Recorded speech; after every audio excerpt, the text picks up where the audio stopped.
அனைவருக்கும் வணக்கம். இது நம்ம YouTube channel trading view Tamil. இதில் டெய்லி மார்க்கெட் எப்படிலாம் ட்ரேட் ஆகுது, முக்கியமாக நிஃப்டி 15 இண்டெக்ஸ் வந்து டெய்லி பேஸில் எப்படி ட்ரேட் ஆகுது, மார்க்கெட்டுக்கு இதெல்லாம் மேஜர் சப்போர்ட் அண்ட் ரெசிஸ்டன்ஸாக இருக்கும் அப்படின்னு சொல்லிட்டு டெய்லி வீடியோவாக போட்டுட்ருக்கோம். ஸோ அந்த வகையில் இன்றைக்கி வந்து சண்டே, லாஸ்ட் வீக் ஃபுல்லாக என்ன நடந்துச்சு அதை ஃபுல்லாத்தையும் பார்த்துட்டு, போன வீக் என்ன சொல்லியிருந்தோம், அதுக்கேற்ற மாதிரி நடந்திருக்கா இல்லையா, இல்லை மார்க்கெட்டில் என்ன நடந்திருக்கு, வரக்கூடிய வாரங்கள் எப்படிலாம் நடக்கிறதுக்கான பாசிபிலிட்டிஸ் இருக்குது, எல்லாமே பார்க்கலாம். நான் கொஞ்சம் வெளியே இருக்கேன், ஸோ இதோடைய சவுண்ட் குவாலிட்டி எப்படி இருக்குன்னு தெரில. உள்ளே வர ஸ்லைட்ஸுமே கூட எனக்கு ஃபுல் சாட்டிஸ்ஃபைங்காக அந்த வீடியோ மேக் பண்ணல. பட் சொல்லக்கூடிய விஷயங்கள் வந்து கண்டிப்பாக ஸ்டாக் மார்க்கெட் ட்ரேடிங்க்கு உதவியாக இருக்கும்னு நம்புகிறேன். ஸோ அதுக்கு முன்னாடி நம்ம வெள்ளிக்கிழமை மார்க்கெட்டில் என்ன நடந்துச்சு, வியாழக்கிழமை வந்து நம்ம லெவல்ஸ் கொடுத்துருந்தோம். அந்த லெவல்ஸில் மார்க்கெட் ட்ரேட் ஆயிருக்கா இல்லையான்றதையும் பார்த்துடலாம். அதில் வந்து நம்ம ரெசிஸ்டன்ஸ் ஒன்றா வந்து 25,429 கொடுத்துருந்தோம், சப்போர்ட் ஒன்றா வந்து 25,168 கொடுத்துருந்தோம். மார்க்கெட் வந்து ஒரு ஸ்ட்ராங் கன்சால்டேஷன்னா பாருங்கள், மார்க்கெட் வந்து நம்மளுடைய ரெசிஸ்டன்ஸ் 1 கிட்டேயே தான் மார்க்கெட் வந்து ரெசிஸ்டன்ஸ் எடுத்துக்கிட்டு இருக்குது. ஸோ ஒன்று மார்க்கெட் அங்கேருந்து ஃபாலோ ஆச்சுன்னா சப்போர்ட் 1 வரைக்கும் ஃபாலோ ஆகும், அப்படி இல்லைனா ரெசிஸ்டன்ஸ் 1 பிரேக் பண்ணி ஆல் டைம் ஹைக்கு போகிறதுக்கான பாசிபிலிட்டிஸ் அதிகமாகவே இருக்குது. அதுக்கு முன்னாடி பார்த்தீங்கன்னா செப்டம்பர் 2nd வீக் எப்படி இருக்கும்னு சொல்லிட்டு நம்ம பேசியிருந்தோம். அந்த வீடியோவில் என்ன பேசியிருந்தோம் அப்படின்னா, மார்க்கெட் வந்து ஒரு என்கல்ஃபிங் கேண்டில் வந்து ஃபார்ம் ஆகிருக்கு. ஸோ இந்த வீக் வந்து மார்க்கெட் வந்து கீழே போகிறதுக்கான பாசிபிலிட்டிஸ் இருக்குன்னு சொல்லியிருந்தோம். அதுக்கு முன்னாடி வந்து செப்டம்பர் 1st வீக் எப்படி இருக்குன்னு நான் சொன்னோம் எப்படி சொல்லியிருந்தோம் அப்படின்னா, ஒரு புல்லிஷ் கேண்டில் ஃபார்ம் ஆகிருக்கு, இதுக்கு மேலே ஒரு புல்லிஷ் கேண்டில் ஃபார்ம் ஆகிறதுக்கான வாய்ப்புகள் இருக்குது. ஆனால் செகண்ட் வாரம் என்ன நடந்துச்சு அப்படின்னா, அங்கே ஒரு என்கல்ஃபிங் கேண்டில் தான் ஃபார்ம் ஆயிருந்துச்சு.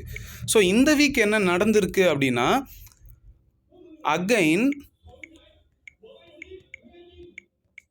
ஒன் செகண்ட், ஓகே, அந்த பிக்சர் வந்து மேபி நான் இதில் இன்க்ளூட் பண்ணாமல் விட்டுட்டேன்னு நினைக்கிறேன்.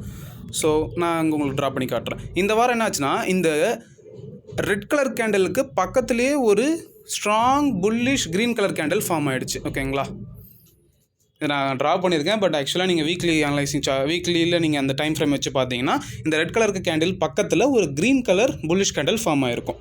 ஓகேங்களா, ஸோ அந்த மாதிரி ஃபார்ம் ஆகிருக்கு. என்ன ஒரு புல்லிஷ் என்கல்ஃபிங் தான் நான் சொன்னேன், மறுபடியும் ஏன் ஒரு புல்லிஷ் கேண்டில் ஃபார்ம் ஆச்சு அப்படின்னா, அது வேர்ல்டு குளோபலில் என்னென்ன நடந்துக்கிட்டு இருக்குது, ஸோ அதை பேஸ் பண்ணியும் மார்க்கெட் ரியாக்ட் ஆகும். ஓகேங்களா, அப்போ இந்த ரெட் கலர் என்கல்ஃபிங்னு சொல்லணும் பார்த்தீங்களா, அப்போ அது வந்து ஒரு ஃபேக் பிரேக் அவுட்டாக கூட இருந்திருக்க வாய்ப்புகள் நிறையவே இருக்குது. அது மட்டும் இல்லாமல் இப்போ ஸ்டாக்ஸில் பார்த்தீங்கன்னா, பஜாஜ் ஹவுசிங்கில் வந்து ஐபிஓ ரிலீஸ் பண்ணியிருக்காங்க. ஸோ அது ஒரு மார்க்கெட்டுக்கு ரொம்பவே நல்லது. அதுவும் இல்லாமல் அது ஒரு ப்ராஃபிட் மேக்கிங் கம்பெனி.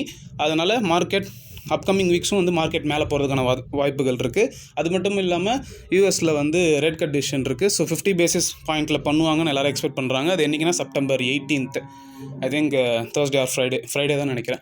ஸோ அது இருக்குது. அதுக்கப்புறம் ஜப்பானில் வந்து இன்ட்ரெஸ்ட் ரேட் கட் டிசிஷன் இருக்குது. ஸோ இந்த மாதிரி குளோபலாகவும் நிறையா இருக்குது. இப்போ ஓவராலாக பார்த்தீங்கன்னா மார்க்கெட் மேலே போகிறதுக்கான பாசிபிலிட்டிஸ் தான் அதிகமாக இருக்குது. எந்த ஒரு பேட் நியூஸும் இல்லை. பேட் நியூஸ்னு பார்த்தீங்கன்னா, இந்த ஜியோ பொலிட்டிக்கல் டென்ஷன் மட்டும்தான் ஒரு பேட் நியூஸாக இருக்குது. அதுவும் பெருசாக இல்லை. அது மட்டும் இல்லாமல் எஃப்ஐஎஸ் வந்து 15,000 crores வந்து பை பண்ணியிருக்காங்க. டிஏஎஸ் டொமஸ்டிக் இன்ஸ்டிடியூஷனல் இன்வெஸ்டர்ஸுமே பை தான் பண்ணியிருக்காங்க. ஸோ ஓவராலாக ஒரு 17 crores வந்து மார்க்கெட்டுக்குள்ளே 17 lakh crores கிட்ட. ஸோ ஓவராலாக மார்க்கெட்டுக்குள்ளே ஃப்ளோட் ஆகிட்டு இருக்குது. ஸோ இதுக்கான இம்பேக்ட் வந்து மண்டே தெரியறதுக்கான பாசிபிலிட்டிஸ் இருக்குது. ஸோ நெக்ஸ்ட் வீக்கு நல்ல வாரமாக அமையும் என்று எதிர்பார்க்குறேன். ஓகேங்களா, ஸோ இதுதான் வந்து நாளைக்கான சப்போர்ட் அண்ட் ரெசிஸ்டன்ஸ். எந்த ஒரு சேஞ்சஸும் நான் கொடுக்க விரும்பலை.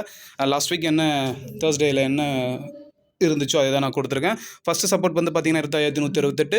சப்போஸ் மார்க்கெட் அது கீழே போச்சுன்னா 24,950. அதுக்கும் கீழே மார்க்கெட் போச்சுன்னா 24,750. சப்போஸ் மார்க்கெட் மேலே போகுதுன்னா all time high 25,430. Suppose market அதுக்கும் மேலே போகுதுன்னா 25,550. சப்போஸ் மார்க்கெட் அதுக்கும் மேலே போகுதுன்னா ரெசிஸ்டன்ஸ் 3 25,850 வரைக்கும் மார்க்கெட் போகிறதுக்கான பாசிபிலிட்டிஸ் இருக்குது. இதை ஸ்க்ரீன்ஷாட் எடுத்து வச்சுக்கோங்க, இல்லை பேப்பரில் நோட் பண்ணி வச்சுக்கோங்க. உங்களோட ட்ரேடிங் செஷனில் இது ஏதாவது ஒரு வகையில் யூஸ்ஃபுல்லாக இருந்தால் ரொம்பவே நல்லாயிருக்கும். ஓகேங்களா, அதுக்கப்புறம் இந்த வீடியோவில் சொல்கிற விஷயங்கள் இதெல்லாமே வந்து மார்க்கெட்டில் நடக்கணும் அப்படின்னு எந்த அவசியம் இல்லை. இது என்னோட தனிப்பட்ட கருத்து தான். ஸோ நீங்கள் ஒரு பர்சனல் இன்ட்ரெஸ்ட் எடுத்து ஒரு ப்ராப்பராக technical analyse, fundamental analyse, global market, global newses, இந்த மாதிரி எல்லா விஷயத்தையுமே நீங்கள் அப்சர்வ் பண்ணும்போது கண்டிப்பாக உங்களுக்கு ஒரு பாயிண்ட் ஆஃப் வியூ கிடைக்கும். அதில் எந்த ஒரு மாற்று கருத்துமே கிடையாது. அது கூட நம்மளுடைய வீடியோஸ், இல்லை உங்களுக்கு பிடிச்சவங்களோட வீடியோஸும் பாருங்கள், அவங்க என்ன சொல்கிறாங்க, எல்லாருடைய விஷயத்தையுமே கேட்டு அப்சர்வ் பண்ணிக்கிட்டு நீங்கள் ஒரு டிசிஷன் எடுங்க. யாரையுமே நம்பி ஷேர் மார்க்கெட்டுக்குள்ளே வராதிங்க, ட்ரேடிங் பண்ணாதீங்க. ஓகேங்களா, ஸோ பொறுமையாக ட்ரேட் பண்ணுங்கள், மார்க்கெட் உங்களுக்கு நிறைய கற்றுத்தரும். அது மட்டும் இல்லாமல் இந்த விஷயத்தையும் சொல்லணும்னு இருந்தேன். நம்ம போட்ட வீடியோ வியாழக்கிழமை போட்ட வீடியோன்னு நினைக்கிறேன். ஐ திங்க் புதன்கிழமை போட்ட வீடியோ வந்து ஒரு 200 views ரொம்ப சில்லியாக இருக்கும். பட் எனக்கு அது ரொம்ப பெரிய விஷயமா இருந்துச்சு. 200 வியூஸ், ஏன்னா இது வரைக்கும் அந்த அளவுக்குலாம் வியூஸ் போகாது. ஒரு 6 சப்ஸ்கிரைபர் வேறு புதுசாக வேறு வந்துட்டாங்க. என்னடா இது இவ்வளோ வியூஸ் போயிட்டுருக்கு, என்ன ஆச்சு? நம்ம நம்ம ஒன்றும் பெருசாக எஃபர்ட் வந்து நம்ம எல்லா வீடியோக்கும் போடுற எஃபர்ட்டை தான் போட்டுட்ருக்கோம். என்ன இது இப்படி போயிட்டுருக்கு, என்ன அல்காரிதம் அப்படின்னு யோசிச்சிட்டே இருந்தேன். அதில் ஒரு கமெண்ட், எனக்கு அது கமெண்ட் தான் வந்து என்ன ரொம்ப இம்பாக்ட் பண்ணிடுச்சு. ஒருத்தர் சொல்லியிருந்தாரு மார்க்கெட் ஃபாலோ ஆகும்னு எக்ஸ்பெக்ட் பண்ணி நான் புட் ஆப்ஷனை பை பண்ணியிருந்தேன். ஆனால் மார்க்கெட் மேலே போயிடுச்சு, டோட்டல் கேபிட்டல் ஸ்வாஹான்ற மாதிரி போட்டிருந்தார். அதை பார்த்தோன்னே எனக்கு ரொம்ப மனசு வந்து ரொம்பவே கஷ்டமாயிடுச்சு.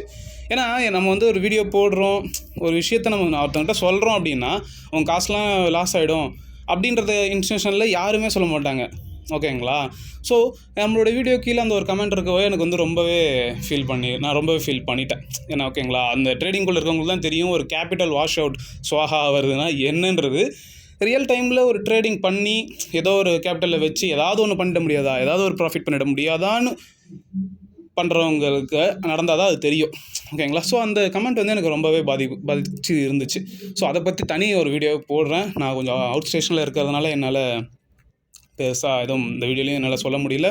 அது மட்டும் இல்லாமல் எனக்கு ஹெல்த்தும் கொஞ்சம் சரியில்லாமல் இருக்குது. ஓகேங்களா? ஸோ அந்த வீடியோ வந்து எனக்கு வியூஸ் போனதை அந்த சந்தோஷத்தை விட, அது சந்தோஷம்னு சொல்ல முடியாது, ஏதோ ஒரு ஓகே அப்படின்றத விட இந்த கமெண்ட் வந்து என்னை ரொம்பவே பாதிச்சிருக்கு. ஸோ இதை பற்றி ஒரு வீடியோ க்ரியேட் பண்ணலாம். அந்த வீடியோ வந்து நம்மளுடைய வீடியோ முடிகிற போதெல்லாம் உங்களுக்கு ஒரு இது வரும், சைக்காலஜி ஆஃப் த ட்ரேடிங், இல்லை how to get a successful ட்ரேடுன்னு சொல்லிட்டு எண்டு கார்டில் வந்து நான் வரும் யூடியூப்பில். அதில் அந்த மாதிரியான ஒரு வீடியோவாக தான் அது இருக்கும். ஓகேங்களா? எப்படி வந்து என்னென்ன ரூல்ஸை ஃபாலோ பண்ணணும், எப்படி நம்ம ட்ரேட் பண்ணணும், ட்ரேட் எடுக்கிறதுக்கு முன்னாடி என்ன பண்ணணும், ட்ரேட் எடுத்ததுக்கு அப்புறம் என்ன பண்ணணும், இல்லை எதுவுமே எப்போ வந்து எதுவுமே பண்ணக்கூடாது, எல்லா விஷயத்தையுமே நம்ம அதில் கவர் பண்ணலான்னு இருக்கேன். ஸோ அந்த ஒரு கமெண்ட்டுக்காக மட்டும்தான். ஸோ உங்களுக்கு ஏதாவது டாபிக்ஸோ இல்லை ஏதாவது உங்களுக்கு வேணும் அப்படின்னா ஜஸ்ட் கமெண்ட் பண்ணுங்கள். நான் என்னால் முடிஞ்ச அளவுக்கு என்னோடய எஃபர்ட் போட்டு எனக்கு தெரிஞ்சதை, இல்லை நான் தெரிஞ்சுக்கிட்டு கற்றுக்கிட்டு நான் உங்களுக்கு அதை டெலிவரி பண்ண ட்ரை பண்ணுறேன். ஓகேங்களா? ஸோ ட்ரேடிங் பொறுத்த வரைக்கும் எப்பயுமே ஒரே ரூல் தான். மார்க்கெட் ஏறும்போது ரொம்பவே பொறுமையாக ஏறும், நீங்களும் பொறுமையாக இருக்கணும். மார்க்கெட் இறங்கும் போது தான் சடன் ஃபால் இருக்கும். ஸோ வெயிட் பண்ணி ட்ரேட் பண்ணுங்கள், அவசரப்பட்டு ட்ரேட் பண்ணாதீங்க. நீங்கள் ட்ரேட் பண்ணலைன்னா ஒன்றுமே ஆகாதில்ல.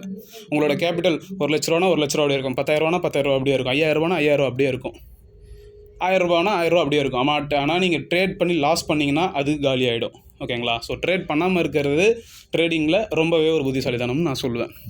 உங்களுக்கான ட்ரேடிங் செட்டப் வர வரைக்கும் வெயிட் பண்ணுங்கள், வெயிட் பண்ணி ட்ரேட் பண்ணுங்கள்.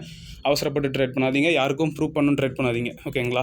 ஸோ மார்க்கெட்டை கற்றுக்கணும்னு நினைங்க. என்றைக்கு நீங்கள் கற்றுக்கணும்னு நினச்சிட்டு ஒரு ஒர்க் செய்கிறீங்களோ அப்போவே உங்களுக்கு மணி மைண்டட் போய்டும். மணி மைண்டடாக வராதிங்க மார்க்கெட்டுக்குள்ளே. அப்படி வந்தீங்கன்னா மார்க்கெட்டுக்கு மணி மட்டும் தான் தெரியும். ஸோ உங்கள்கிட்ட இருக்கிற மணியை வாங்கிக்கிட்டு உங்களை வெளியே தள்ளிடுவாங்க. ஸோ இதுதான் நடக்கும். ரியாலிட்டியை நான் சொல்லிகிட்டு இருக்கேன். மற்ற சேனல்ஸில் எப்படி சொல்கிறாங்கன்னு தெரில. பட் ரியாலிட்டியில் மணி மைண்டடாக ட்ரேடிங்குள்ளே வந்தீங்கன்னா மணி கண்டிப்பாக உங்களை விட்டு போயிடும்ன்றதை மட்டும் நான் பதிவு செஞ்சுக்கிறேன். ஸோ பொறுமையாக இருங்க, சேஃபாக இருங்க. நாளைக்கு மார்க்கெட் எப்படிலாம் ட்ரேட் ஆகிருக்குன்றதை நாளைக்கு வீடியோவில் நான் முடிஞ்ச அளவுக்கு எனக்கு இந்த வீடியோ பண்ணுறதுக்கு எனக்கு ஃபுல் சாட்டிஸ்ஃபைங்கே கிடையாது. பட் நம்ம வீக்லி ஒரு வீக்லி அனலைசிங் பண்ணிகிட்டு இருக்கோம் அப்படின்றதுக்காக தான் அந்த வீடியோ பண்ணுறேன். ஓகேங்களா? ஸோ நாளைக்கு போடக்கூடிய வீடியோவில் என்னுடைய ஃபுல் எஃபர்ட்டையும் போட்டு நான் உங்களுக்கு இன்னும் டீட்டெயிலாக நான் எலாபரேட் பண்ணுறேன். வீக்லி அனலைசிங்கை நம்ம நாளைக்கு நம்ம எலாபரேட்டாகவே பார்ப்போம். ஓகேங்களா? ஸோ கேர்ஃபுல்லாக இருங்க, ட்ரேட் பண்ணுங்கள், அவசரப்பட்டு ட்ரேட் பண்ணாதீங்க, சேஃபாக இருங்க. நன்றி.